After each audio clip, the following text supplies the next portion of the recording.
Hi! Today we're going to learn why wind turbine noise is so important, its societal relevance, where it comes from, and the industrial solution to it. In the last decade, wind energy has been recommended as a relatively cheap and clean source of energy. Modern wind turbines are relatively quiet machines. However, new technological improvements allow for the manufacturing of new large rotors, which are noisier since spinning faster and closer to populated areas. You might wonder why so many people are still concerned about this source of noise, especially when comparing it to other sources, and also how much is actually worth to reduce a single decibel of a wind turbine noise. Graphs from a Canadian research show that people seem to be more annoyed by wind turbine noise than by other environmental sources, even when comparing the same sound level. This might be also due to the unpredictable nature of wind turbine noise or to other psychological factors, such as the new technology effect. The plot on the left shows, for example, that at the sound level of 50 dB, people are less annoyed by trains and more assess technology for transfer of energy and people. In order to protect your health, governments around the world have defined specific wind turbine noise regulations. The noise limits are the results of a political process which varies from country to country. For wind turbine manufacturers, the main challenge is to produce as much energy as possible without exceeding these noise limits.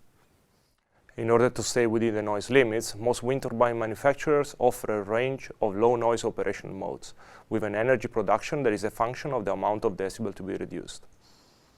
By running the turbine at a reduced power, the noise level can be reduced. From the graphs, you can see that reducing the emitted noise by 1 dB typically costs from 2 to 4% of energy production. Reducing wind turbine noise is really important, but where does it come from? The sources of noise in a wind turbine can be divided in two categories, mechanical and aerodynamic ones. The measured acoustic source map on the top right shows that the contribution of the outboard region of the blades is usually the dominant one. Different mechanisms may contribute to this aerodynamic noise, but the most important is usually trailing edge noise, which is caused by the turbulent airflow over the blades. Several airfoil noise mechanisms might contribute to wind turbine noise.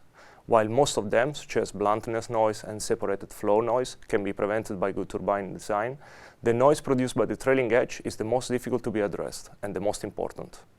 Although the characteristics of airfoils and noise depend on the relative size of the airfoil with respect to the sound wavelength, the behavior of this source is similar to the airfoil ones, with a dependence which scales with the fifth to the sixth power of the relative speed at the airfoil location. Due to different sizes and velocities of the turbulent airflow in the boundary layer, trailing edge noise has a broadband character, with many contributions per frequency which vary with the boundary layer of the airfoil. Trailing edge noise can potentially be reduced in different ways, and all manufacturers adopt their very own solution. You can decide, for example, to strategically lower the flow speed, or Mach number, by reducing the RPM of the turbine. Or you can act at the airfoil or blade level by carefully optimizing the boundary layer thickness or the blade angle at pitch at different radial sections. One interesting noise reduction technology has been inspired by nature. It is known that owls can fly much quieter than other birds. Today, we know that their wings are the results of an evolutionary process, which resulted in the adoption of a special low noise technology. Small combs and fringes at the wing edges. Industrial manufacturers have transferred this comb concept in a simplified serration technology, which now is commercially available. You can actually design your own serration simply knowing the boundary layer characteristics at the trailing edge. The design and installation of serrations requires, of course, experimental and numerical validation. This is often achieved by a combination of computational methods and experimental testing in both wind tunnels and in field. We have to consider, in fact, that the noise reduction should be tuned to specific aerodynamic performance.